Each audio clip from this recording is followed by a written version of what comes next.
एक, घरात पती पत्नी खूप कष्टाने पैसे कमावूनही घरात पैसा टिकत नसेल.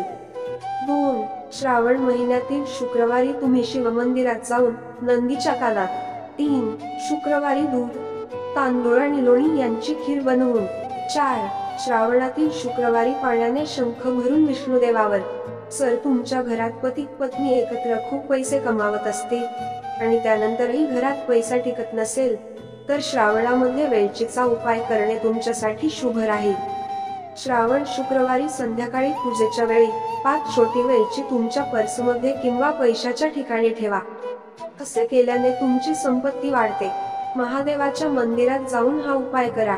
श्रावण महिन्यातील शुक्रवारी तुम्ही शिवमंदिरात जाऊन शिवलिंगाला जल अर्पण करावे आणि नंतर त्याच ठिकाणी बसून भगवान शिवाच्या पंचाक्षर मंत्र ओम नमः शिवाय जपावे. हा जप किमान 108 वेळा करावा. या मंत्राचा जप केल्यानंतर लक्ष्मी मातेच्या ओम श्रीं कमले कमलालय प्रसिद्ध प्रसिद्ध श्रीं श्रीं श्रीं महालक्ष्मी ऐ नमः या मंत्राचा जप करावा. यानंतर देवी लक्ष्मीजवळ संपत्तीसाठी प्रार्थना करताना ध्यान करा आणि घरी परत जा. तुमच्या मनोकामना पूर्ण होतील. तर शुक्रवारी करा हा उपाय. माता लक्ष्मीला खीर अतिशय प्रिय असल्याची मानली जाते. श्रावण महिन्यातील प्रत्येक शुक्रवारी दूध, तांदूळ आणि लोणी यांची खीर बनवून ती माता लक्ष्मीला अर्पण करा आणि नंतर 5 कन्या घरी बोलावून आदरपूर्वक खीर खाऊ घाला. त्यानंतर उरलेली खीर आपल्या संपूर्ण कुटुंबासह प्रसाद म्हणून खा. श्रावण महिन्यातील प्रत्येक शुक्रवारी असे केल्याने तुम्हाला देवी लक्ष्मीची कृपा लवकर प्राप्त होते. विष्णुदेवावर जलाभिषेक करा. श्रावणातील शुक्रवारी पाण्याने शंख भरून विष्णुदेवावर जलाभिषेक केल्याने लक्ष्मी माता प्रसन्न होते आणि लोकांवर आपली कृपा राखते. असे केल्याने तुमच्या घरातील आर्थिक संबंधित समस्या दूर होतात आणि लक्ष्मी मातेचा वास तुमच्या घरात राहतो.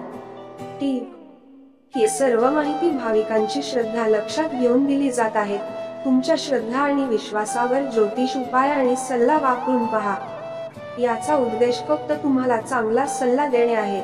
या संदर्भात आम्ही कोणताही दावा करत नाही. जर एखाद्या मुलाच्या किंवा मुलीच्या लग्नात अडचणी येत असतील किंवा लग्न जमायला उशीर होत असेल, तर श्रावण मध्ये हा उपाय करणे खूप शुभ मानले जाते आणि लवकरच विवाहाची शक्यता निर्माण होते.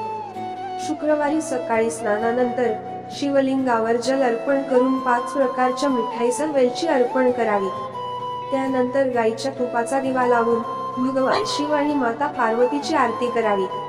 श्रावण महिन्यात शुक्रवारचेही विशेष महत्त्व आहे.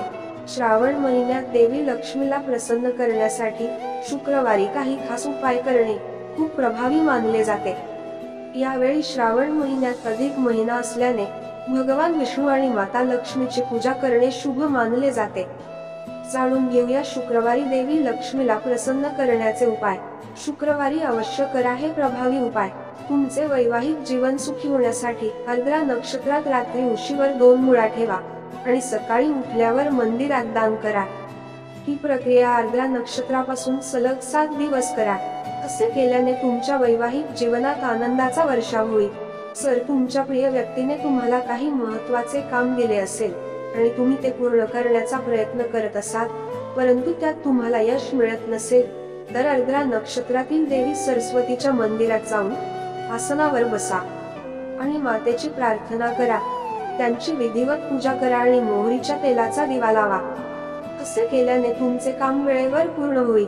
जर तुम्हाला काही कारणास्तव मानसिक समस्यांचा सामना करावा लागत असेल किंवा काही दिवसांपासून तुम्ही एखाद्या गोष्टीबद्दल गोंधळात असाल, तर या समस्येवर मात करण्यासाठी आर्द्रा नक्षत्रात गळ्यात चंदनाची माळ घाला.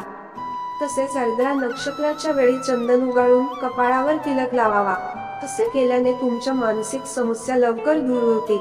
जर तुम्हाला परदेशात नोकरी करायची इच्छा असेल आणि तुम्हाला लवकरात लवकर तिथे स्थायिक व्हायचे असेल, तर आर्द्रा नक्षत्रात 1 कच्चे नारळ तसेच 11 अख्खे बदाम घ्या. त्यानंतर नारळ आणि बदाम एका काळ्या कपड्यात बांधून वाहत्या पाण्यात विसर्जित करा. असे केल्याने तुमची इच्छा लवकरच पूर्ण होईल. जर तुम्ही काही विशेष कामासाठी बाहेर जात असाल आणि तुम्हाला त्या कामात 100% यश मिळावे असे वाटत असेल, तर निळ्या रंगाचा धागा घेऊन घरातून बाहेर पडा आणि तुमचे काम झाले असे म्हणत निळ्या रंगाचा दोरा गुलाबाच्या झाडावर बांधा. असे केल्याने तुमचे काम यशस्वी होण्याची शक्यता अनेक पटींनी वाढेल. जर तुम्हाला तुमचे वैवाहिक जीवन सुखी ठेवायचे असेल तर या दिवशी तुम्ही आर्द्रा नक्षत्राचे अधिष्ठाता देवता शिवाची पूजा करावी. या दिवशी तुम्ही शिव मंदिरात जाऊन पाण्यात गंगाजल मिसळून शिवलिंगाला अभिषेक करावा आणि तुमच्या सुखी वैवाहिक जीवनासाठी देवाकडे प्रार्थना करावी. अशा प्रकारे भगवान शिवाची पूजा केल्याने तुमचे वैवाहिक जीवन सुखी राहील. तसेच नवनवीन व्हिडिओ पाहण्यासाठी चॅनलला सबस्क्राईब नक्की करा.